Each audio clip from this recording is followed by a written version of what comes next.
Walk away before you embarrass yourself, old man. That's what Brandon Williams said to me in the lobby of Meridian Tech, right there in front of Maria the cleaning lady and a couple of engineers pulling another all-nighter. Kid thought his MBA from Northwestern and his $1,000 suit gave him some kind of edge over me. My name's Michael Thompson. I'm 48, been in tech for 20 years, and I'm Senior VP of Technology at this Fortune 500 company. Brandon here? He's been working under my wife Rebecca for 6 months as a data analytics associate. Working real close, turns out. I'd come back to grab some files I forgot. Wasn't planning on running into my wife's boyfriend, but there he was, strutting out of the elevator like he owned the place. Lobby was mostly empty, just Maria wiping down the reception desk and those two developers who practically live here. "You don't deserve a woman like Rebecca," Brandon kept going, making sure his voice carried across all that marble. He wanted an audience, wanted people to see him put the older husband in his place. Maria looked up from her cleaning, clearly uncomfortable but couldn't look away. Can't blame her, this was better than cable TV. I didn't say anything, just walked over to the security desk and started signing in. Tony's been working security here for 15 years. He knows I don't usually come back after 6 unless something's important. Brandon followed me like a lost puppy. "Rebecca told me all about you," he said, checking himself out in the glass walls. "How you've gotten lazy, how you don't appreciate what you have. Security cameras were getting all this." Tony was pretending to read his newspaper, but I could see him listening. This was going to be all over the office by morning. Young hotshot embarrassing the old executive whose wife's stepping out. I finished the log and headed for the elevators. Brandon was still running his mouth, putting on a show for whoever might be watching. Guy had decent credentials, Northwestern MBA, Goldman Sachs internship, all the right buzzwords. Everything that impresses people who don't know the difference between looking smart and being smart. "Last chance, Mike," Brandon said, using my first name like we were buddies. "Walk away and maybe I'll tell Rebecca you handled this with some class." Look, I'm not proud of what happened next, but I just stood there waiting for the elevator. See, Rebecca and I met 12 years ago when I was director of IT at a smaller firm. She was the new marketing manager, sharp presentations, killer networking skills. I liked her ambition, the way she handled difficult clients without breaking a sweat. We got married after 2 years, bought a house in Highlands Ranch, talked about kids that never happened. Company went through 3 buyouts during our marriage, and each time I moved up. Rebecca moved up too, landed at Meridian as marketing director about 18 months ago. That's when things started getting weird. Longer hours, expensive clothes, this distance when she talked about work. I mentioned it once, real gentle-like, and she brushed it off as corporate stress. Brandon Williams started showing up in conversations slowly. First as this sharp new analyst, then Brandon thinks we should change our digital approach, then late-night texts she claimed were work emergencies. I've been managing tech teams long enough to know when someone's running unauthorized access on my network. 3 weeks ago, I saw them at Starbucks downtown during lunch. Wasn't a work meeting, Rebecca laughing at whatever Brandon said, her hand on his arm like marketing directors don't touch junior analysts. They didn't see me, but I saw plenty. Elevator showed up and I got in. Brandon followed, still talking. "You know what your problem is, Mike?" he said as the doors closed. "You stopped evolving. Rebecca needs someone who gets where business is heading, not some guy stuck in the past." I hit 14 for executive. He hit 12 for marketing, 2 floors to finish whatever speech he'd been practicing in the mirror. "She deserves better than some has-been who peaked years ago," he continued. "Someone who can match her energy, her vision." I could see Brandon's reflection in the steel doors. He was loving this, feeding off what he thought was my humiliation, making my marriage part of his personal success story. When we hit 12, Brandon stepped toward the doors, then turned back with this smug grin. "Oh, and Mike, Rebecca won't be home for dinner. We're working late on the Morrison account presentation." Doors closed on his face. I rode up 2 more floors thinking about that. Morrison account. Interesting choice for a lie. I killed the Morrison project 6 months ago when their budget got slashed. Anyone paying attention to actual business instead of office politics would know that. I walked to my office and sat down. Building was quiet now, just server hums and the cleaning crew working their way up. I opened my laptop and started typing. Not some angry email, not a nasty text to Rebecca, something way more useful.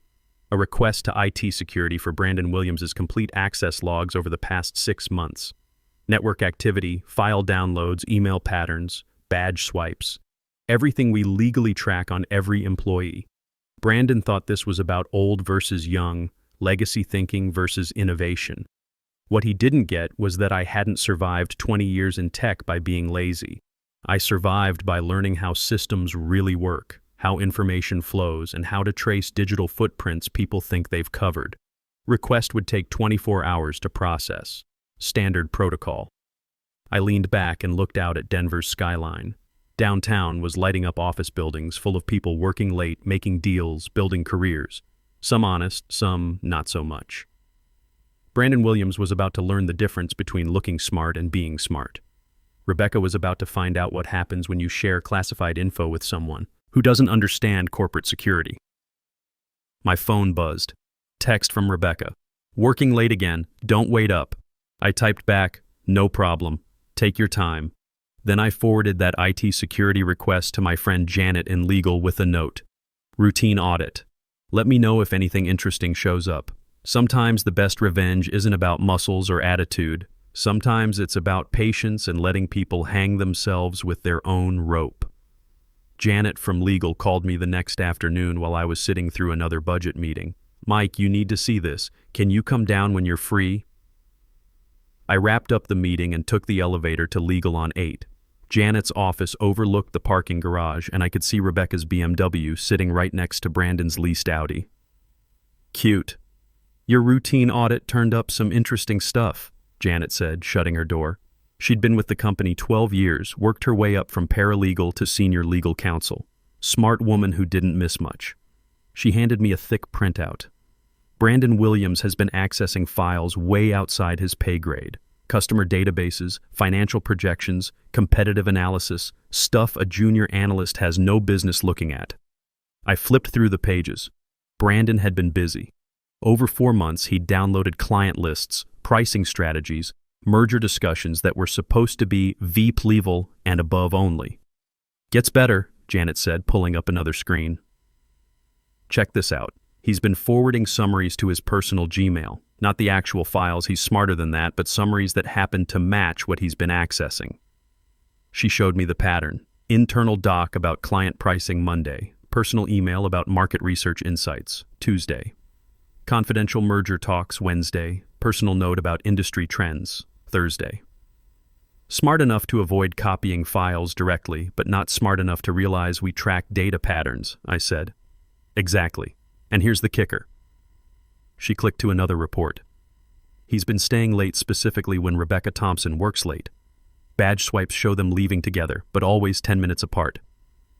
Something cold settled in my gut, but I kept my voice steady. What's company policy on unauthorized data access? Immediate termination. Possible legal action if we can prove he intended to share trade secrets. Janet leaned back. Mike, I gotta ask. Is there something personal going on here?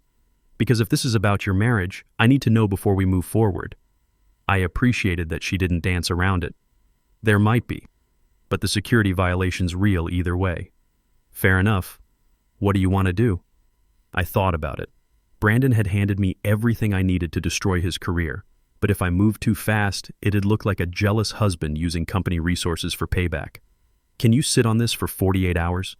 I want to document a few more things before we involve HR. Janet nodded. I'll keep the investigation open. But Mike, if this escalates, I'll have to report the timeline to corporate. They'll want to know about any delays. Understood. Back in my office, I made 2 calls. First to a private investigator I'd used for background checks. Second, to my lawyer. That evening, Rebecca came home around 9 with takeout from that expensive sushi place downtown. She seemed relaxed, almost cheerful. Good day at work? I asked. Really productive. The Morrison project's coming together nicely. She didn't even hesitate. Morrison? Thought we canceled that last year. Different Morrison. Morrison Industries. They're interested in our analytics platform. I nodded and went back to the sports page. Rebecca had always been quick on her feet, but she was getting sloppy. Morrison Industries had been our client for 3 years. If they wanted our analytics platform, I'd be in those meetings. Over the weekend, the PI sent photos. Rebecca and Brandon at a hotel restaurant in Cherry Creek holding hands across the table. More shots of them going into a Ritz-Carlton suite, staying 3 hours, leaving separately. Monday morning brought another report. Brandon had been meeting with competitors, lunch with a TechFlow Solutions recruiter Wednesday. Coffee with someone from Datacore Industries Friday. Both companies were bidding against us for major contracts. Picture was getting clearer. Brandon wasn't just sleeping with my wife. He was using whatever she told him to position himself for a better job. Classic insider stuff, but with corporate secrets instead of stock tips. Tuesday, I called Janet back. "I've got more," I said, showing her the photos and recruitment meetings. "He's not just accessing our data, he's shopping it to competitors." Janet studied everything carefully. "This changes the whole game. This isn't just policy violation anymore. This is industrial espionage." "What's our next move? We involve the FBI? Corporate espionage is a federal crime." She paused. "Mike, this is going to get very public very fast.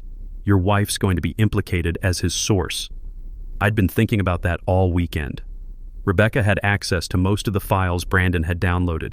She was either incredibly careless about security or she was actively feeding him information. Do what you have to do. That afternoon, FBI agents showed up at Meridian Tech. They seized Brandon's computer, phone, boxes of files from his desk. The whole marketing floor watched them escort him out in handcuffs. Rebecca called 20 minutes later, voice shaking. "Mike, something terrible happened. Brandon's been arrested. They're saying he stole company secrets. That's awful. You okay?" "I'm fine, but they want to interview everyone who worked with him. I'm scared they'll think I was involved somehow." "Why would they think that?" Long pause. "I don't know, We worked closely on several projects. I'm sure it'll be fine. Just tell them the truth." The truth. Rebecca was about to find out how complicated that could get. That evening, 2 FBI agents came to our house. Special Agent Martinez and Special Agent Kelly. They asked Rebecca to walk through her working relationship with Brandon Williams. Rebecca stuck to her professional collaboration story, but these agents had done their homework. They knew about the hotel meetings, late-night texting, the pattern of data access that lined up with her project schedules. "Mrs. Thompson," Agent Martinez said, "we have evidence that Mr. Williams accessed confidential files immediately after meetings with you on multiple occasions. Can you explain that pattern?" Rebecca looked at me, then back at them. "I don't know anything about what files he accessed. That's not my department. But you did discuss project details with him?" "Of course. He was on my team." Agent Kelly pulled out a tablet, showed Rebecca some documents. "These are emails between you and Mr. Williams discussing client strategies classified above his clearance level. Did you share this information?" I watched Rebecca's face change as she realized how deep this investigation went. The confident marketing executive was disappearing, replaced by someone who suddenly understood she was in serious legal trouble. "I want to call a lawyer," she said quietly. The agents nodded. "That's your right, Mrs. Thompson. But understand that Mr. Williams is cooperating with our investigation. He's provided detailed information about his sources within Meridian Tech." After they left, Rebecca sat at our kitchen table staring at her hands like they might have answers. "How long have you known?" she asked without looking up. "About the affair?" "Few weeks." "About the data theft?" "Figured that out yesterday." She finally looked at me. "Are you going to destroy me?" I poured myself water and sat across from her. "Rebecca, I didn't destroy you. You destroyed yourself. I just stopped protecting you from the consequences." Next morning, Rebecca didn't go to work. Her lawyer told her to take leave while the investigation continued. She sat in our kitchen drinking coffee, staring at her phone like it might explode. "They're going to fire me," she said when I came downstairs. "Probably. The FBI thinks I was Brandon's accomplice." "Were you?" She looked at me with something between anger and desperation. "I never meant for it to go this far. Brandon said he just needed context for his reports, background info to make his analysis better. And you believed him?" "I wanted to help his career. He was ambitious, driven, reminded me of myself when I was younger." She paused. "He made me feel like I mattered." I poured coffee and leaned against the counter. "You did matter, Rebecca. You still do. Just not to me anymore." My phone rang. Janet from legal. "Mike, Brandon Williams just pled guilty to industrial espionage. He's cooperating fully with the FBI for a reduced sentence." She paused. "He's specifically naming Rebecca as his primary source." I looked at my wife, who was watching my face for any clue about the call. "What's the company's position on Rebecca?" "Termination for cause, effective immediately. Legal's recommending we cooperate with federal prosecutors." Another pause. Mike, I'm sorry. I know this is personal. Thanks for the heads up. I hung up and sat back down. You're fired. Brandon's testifying against you. Color drained from her face. What am I going to do? Get a better lawyer. That afternoon, I drove to the office to clean out Rebecca's desk. HR had already boxed up her stuff, but they needed family to collect it since Rebecca wasn't allowed on company property anymore. Marketing floor was buzzing with gossip. Rebecca Thompson, the rising star everyone thought would make VP within 2 years, fired for corporate espionage. Brandon Williams, the ambitious young analyst everyone figured was going places, facing 5 years in federal prison. I took the elevator to executive with Rebecca's box. Photos of us from better times, motivational books, the expensive pen set I'd given her for our 10th anniversary. Remnants of a career she'd destroyed for a 29-year-old who'd used her and thrown her away the second the FBI showed up. My assistant Linda was waiting with messages. The CEO wants to see you when you have time. And there's been reporters calling about the Rebecca situation. What kind of reporters? Business Journal, Tech Weekly, couple of bloggers who cover corporate security. Stories getting attention because of the FBI angle. CEO meeting was brief. Richard wanted to make sure I was handling the personal stuff professionally, that there wouldn't be conflict of interest issues with my continued employment. The board's impressed with how you handled the security breach, he said. Your quick action probably saved us millions in lost competitive advantage. I nodded. Just doing my job. Still, we're grateful. There's going to be a substantial bonus in your next review, and we're fast-tracking your promotion to Executive VP. After the meeting, I sat in my office thinking about the past 2 weeks. Rebecca was facing federal charges that could put her in prison for 3 years. Brandon was definitely going to prison, his tech career over permanently. I was getting promoted and praised for professionalism. The PI had been thorough. Brandon had indeed been shopping our secrets to competitors, but none bit. TechFlow Solutions and DataCore Industries had both declined his information and reported the approaches to their legal departments. Brandon was too amateur to realize legitimate companies don't buy stolen trade secrets from junior analysts. Rebecca had been smarter about information sharing, but not smart enough. She'd given Brandon access to just enough classified data to make him feel important, never realizing he was documenting everything and planning to use it as leverage for a better job. My phone buzzed with a text from Rebecca. Coming home late, meeting with lawyers. I typed back, take your time, but I wasn't going home to wait. I was going apartment hunting. Over the next few months, the legal process ground forward. Rebecca hired an expensive defense attorney who tried to paint her as a naive victim of Brandon's manipulation. Didn't work. The evidence was too clear, the pattern too obvious. Brandon's lawyer tried to argue he was just an ambitious young man who made mistakes. Also didn't work. Industrial espionage is a federal crime regardless of your age or ambition. The media attention was brutal. Local business press covered it extensively. Meridian Tech espionage scandal became shorthand for corporate security failures. Rebecca's LinkedIn profile attracted dozens of comments, most not supportive. Brandon's Northwestern MBA didn't count for much when every Google search of his name brought up federal court records. His family was mortified. His parents had immigrated from India, worked their whole lives to put him through business school, and he'd thrown it all away for an affair with a married woman. The divorce proceedings were straightforward. Rebecca didn't contest much. Hard to argue for alimony when you're facing federal charges for betraying your spouse's company. I found a nice downtown loft with mountain views, closer to work, closer to restaurants, closer to the life I wanted to build. The house in Highlands Ranch held too many memories of a marriage that had been failing long before Brandon showed up. Rebecca moved in with her sister after posting bail. Her legal bills were mounting, her career prospects non-existent. Corporate espionage convictions don't disappear from background checks. 18 months later, I was sitting in my downtown loft reading the business section when I saw a small article buried on page 6. Former Meridian Tech executive sentenced to 2 years for corporate espionage. Rebecca had pled guilty and gotten a relatively light sentence because of her cooperation and clean record. Brandon got 4 years because he'd tried to lie to the FBI about his recruitment meetings with competitors. I set the paper down and looked out at the Denver skyline. Funny how things work out. The federal case had taken longer than anyone expected. Turns out the FBI investigation uncovered a bigger network than just Brandon and Rebecca. 3 other companies had similar schemes running junior employees feeding information to competitors through personal relationships. Our case became the poster child for corporate security reform. Rebecca had tried to rebuild her career after posting bail, but corporate espionage convictions stick around. Last I'd heard, she was working at a small nonprofit making about 1/3 of her old salary. Her sister told someone who told someone that Rebecca was seeing a therapist and trying to figure out how she'd made such catastrophically bad decisions.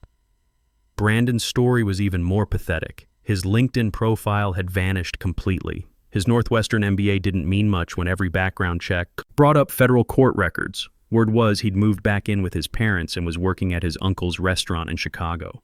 Dreams of being a tech executive permanently destroyed by one affair with a married woman. The divorce had been finalized 14 months ago. Rebecca didn't fight it much. Hard to demand alimony when you're facing federal prison for betraying your husband's company.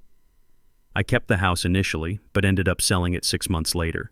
Too many memories of a marriage that had been dying long before Brandon showed up. My promotion to executive VP had come through as promised, along with a corner office and a 40% salary bump. The company used our security breach as a case study for other corporations. I'd given presentations at 3 industry conferences about identifying insider threats. Turns out getting betrayed by your wife and her boyfriend was good for my career. The irony wasn't lost on me. Rebecca's affair had led directly to the best professional opportunity of my life. But the real satisfaction wasn't professional. It was personal. 6 months ago, I'd started dating again. Nothing serious, just dinner with women my age who understood that life was complicated and messy, and sometimes people made terrible decisions that hurt the people they were supposed to love. Jennifer was a divorce attorney I'd met at a business networking event. She was 45, had been through her own marriage disaster, and didn't have any illusions about happily ever after. We went to movies, tried new restaurants, talked about books and travel, and what we wanted the next phase of our lives to look like. She knew my story. Everyone in Denver's business community knew my story, but she didn't treat me like a victim or try to fix me. She just liked spending time with someone who understood that trust was something you earned slowly and carefully. Last month, I'd gotten an offer to run the entire West Coast technology division for Meridian. Seattle-based position, complete autonomy over a 200-person team, stock options that would set me up for early retirement if I wanted it. Richard, the CEO, had made the offer personally. Mike, what you did with the security breach showed real leadership. You turned a potential disaster into a competitive advantage. The board wants you running our most important technology initiatives. I'd asked for 2 weeks to think about it.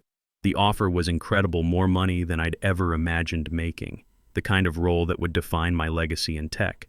But it would mean leaving Denver, starting over in a new city, building new relationships. At 48, I was finally free to make choices based on what I wanted, instead of what was expected of me. That evening, I drove up to the mountains like I'd been doing regularly since the divorce. The trails around Evergreen had become my thinking space, the place where I processed everything that had happened and figured out what came next. The sunset over the Rockies was spectacular orange and purple light, painting the peaks while the valleys filled with shadow.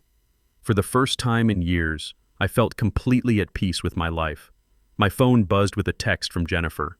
How'd the mountain thinking go? Ready for dinner and a decision about Seattle?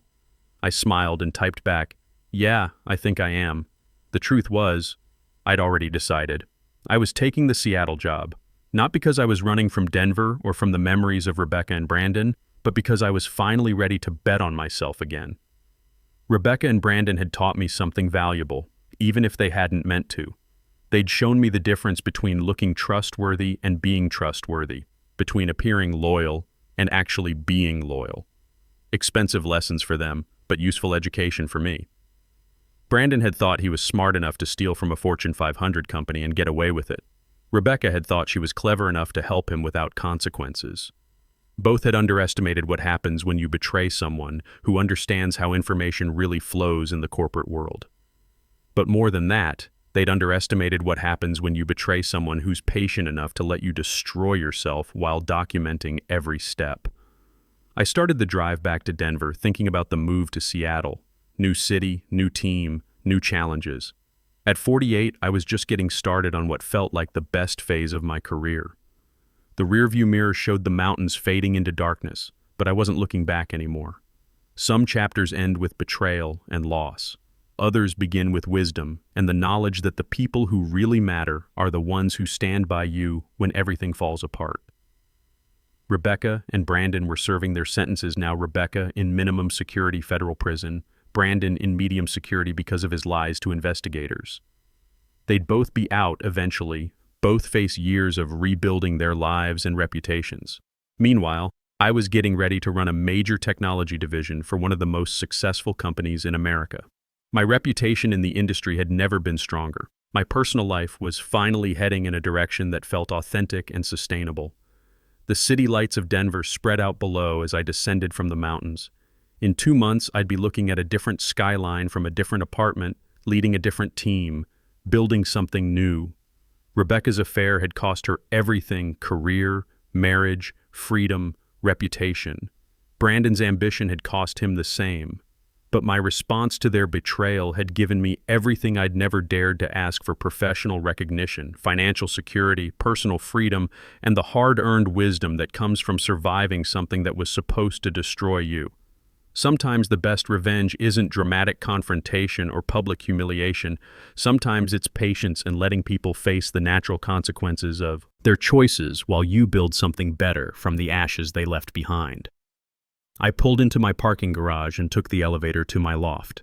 Tomorrow I'd call Richard and accept the Seattle position.